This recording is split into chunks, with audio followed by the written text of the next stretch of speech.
बिस्मिल्लाहिर्रहमानिर्रहीम। अस्सलाम वालेकुम। 9th क्लास, कैसे हैं आप लोग? आज की वीडियो का हमारा टॉपिक है स्टेट्स ऑफ मैटर। ये चैप्टर 1 का मोस्ट इंपॉर्टेंट टॉपिक है। स्टेट्स ऑफ मैटर के मैटर की कौन कौन सी स्टेट्स हैं, कितनी स्टेट्स हैं, ठीक हो गया, उनको पढ़ेंगे आज हम।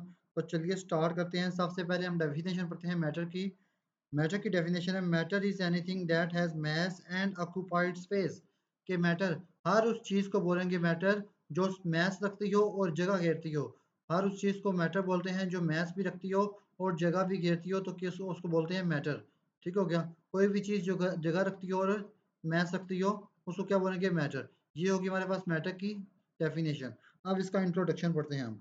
इंट्रोडक्शन में हमारे पास आता है this world is made up of matter and energy. कि ये जो दुनिया है वो किससे बनी हुई है, मैटर से और एनर्जी से। Matter exist in different forms called state of matters. यानी कि मैटर बहुत सारी फॉर्म्स में पाया जाता है, तो उसको बोलते हैं स्टेट्स ऑफ मैटर। मैटर मादा की हालतें। We observe 4 state in everyday life. हम अपनी जिंदगी में 4 स्टेट्स को देखते हैं। मैटर की 4 स्टेट्स हैं जो हम देखते हैं अपनी जिंदगी में।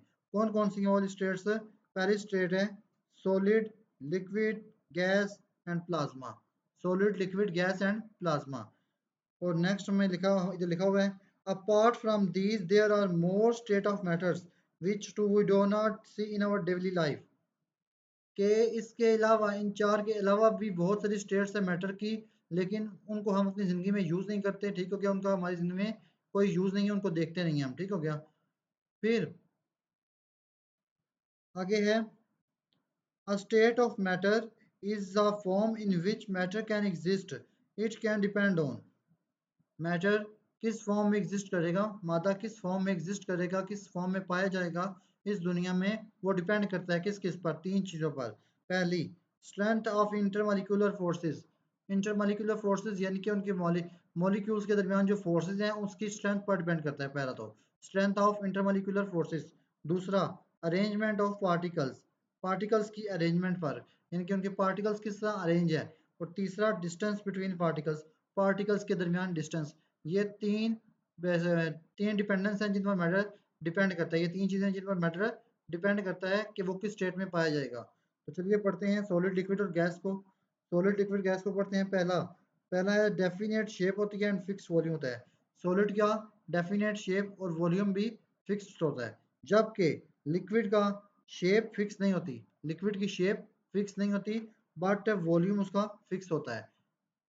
सॉलिड का क्या होता है, शेप भी से फिक्स और वॉल्यूम भी फिक्स, जबकि लिक्विड की शेप फिक्स नहीं होती बट उसका वॉल्यूम फिक्स होता है।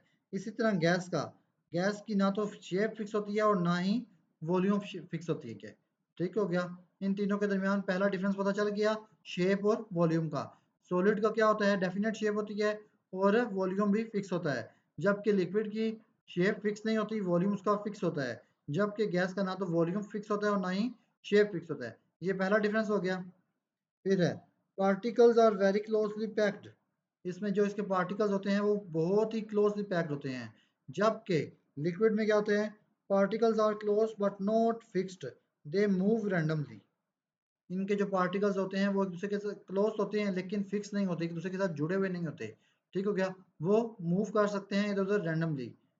फिर इसमें क्या होता है, गैस में particles are very far apart. Case में इसके पार्टिकल्स एक दूसरे से बहुत ज़्यादा दूर होते हैं। फिर तीसरा डिफरेंस है हमारे पास वेरी स्ट्रॉन्ग इंटरमॉलिक्यूलर फोर्सेस। इसमें इंटरमॉलिक्यूलर फोर्सेस जो होती हैं मॉलिक्यूल्स के दरमियान वो बहुत ही स्ट्रॉन्ग होती हैं। और इसमें क्या होता है, सिग्निफिकेंट इंटरमॉलिक्यूलर फोर्स। इसमें इंटरमॉलिक्यूलर फोर्सेस जो होती हैं वो होती तो हैं लेकिन उतनी स्ट्रॉन्ग नहीं होती जितनी सॉलिड की होती हैं। ठीक हो गया, क्योंकि इनके मॉलिक्यूल्स क्या होते हैं कि जो पार्टिकल्स होते हैं वो क्या होते हैं, एक दूसरे से फार अपार्ट होते हैं, एक दूसरे से जुड़े हुए नहीं होते। ठीक हो गया।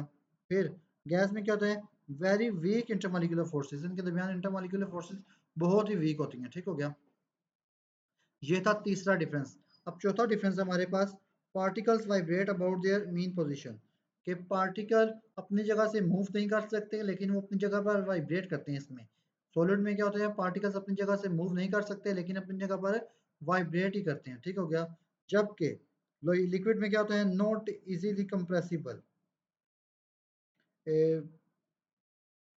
फिर इजीली कंप्रेसिबल यानी कि ये लिक्विड क्या होते हैं, लिक्विड में पार्टिकल्स मूव कर सकते हैं अपनी जगह से इधर उधर, जबकि गैस में ये बिल्कुल रैंडमली मूव करते हैं, ठीक हो गया। और ये हाईली इनकम्प्रेसिबल होते हैं, हाई रिजिड होते हैं, ये सख्त होते हैं और इनको कंप्रेस करना बहुत ही मुश्किल होता है, जबकि लिक्विड को थोड़ा कंप्रेस किया जा सकता है, ठीक हो गया। और इसको बहुत ही आसानी के साथ क्या कंप्रेस किया जा सकता है, गैस को बहुत ही इजी तरीके से कंप्रेस किया जा सकता है। फिर आगे हमारे पास है हाई डेंसिटी, जबकि इसकी क्या होती है, density lower than solids but higher than gases. Liquid की डेंसिटी जो होती है वो सॉलिड से लोअर होती है बट गैस से हायर होती है। इसी तरह इसकी जो डेंसिटी है वो बहुत ही लो होती है डेंसिटी।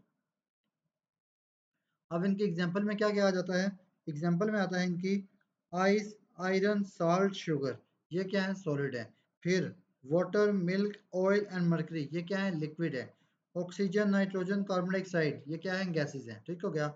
आगे फोर्थ स्टेट ऑफ मैटर पढ़ते हैं, प्लाज्मा को। प्लाज्मा पढ़ने से पहले हम इनका दरमियान का जो डिफरेंस है वो पढ़ लेते हैं। सो शेप में क्या था इसकी, शेप क्या थी, सॉलिड की डेफिनेट थी, लिक्विड की नॉट डेफिनेट, और इसकी नो डेफिनेट, गैस की नो डेफिनेट, लिक्विड की नो डेफिनेट, जबकि सॉलिड की डेफिनेट शेप है थी। और वॉल्यूम क्या था इसका, वॉल्यूम क्या था, वॉल्यूम इसका डेफिनेट था, और इसका भी डेफिनेट था, इसका वॉल्यूम नहीं था, गैस का वॉल्यूम नहीं था। तीसरी चीज क्या थी हमारे पास, इंटरमॉलिक्यूलर फोर्सेस। अब इंटरमॉलिक्यूलर फोर्सेस इसके दरमियान स्ट्रॉन्ग थी, सॉलिड में इसमें सिग्निफिकेंट थी और इसमें वेरी वीक थी। फिर चौथी चीज क्या थी, डिस्टेंस बिटवीन पार्टिकल्स, पार्टिकल्स के दरमियान डिस्टेंस वेरी स्मॉल था, स्मॉल और वेरी लार्ज, इसमें बहुत कम था डिस्टेंस सॉलिड में, जबकि लिक्विड में थोड़ा सा डिस्टेंस था, और गैस में बहुत ज़्यादा डिस्टेंस था हमारी पार्टिकल्स के दरमियान।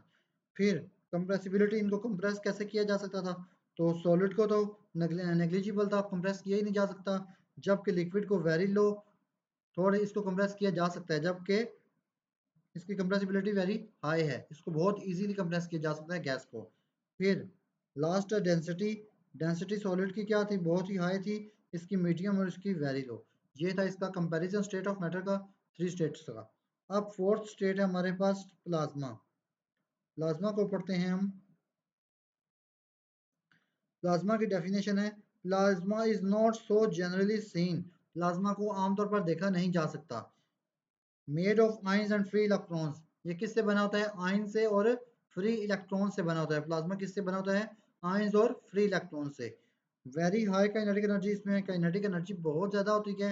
And found in fluorescent tubes, lightning, welding arcs and stars like sun, यानी कि ये ट्यूब्स में पाया जाता है, लाइटनिंग में पाया जाता है, वेल्डिंग आर्क्स में, और सन एंड अदर स्टार्स में, ठीक हो गया।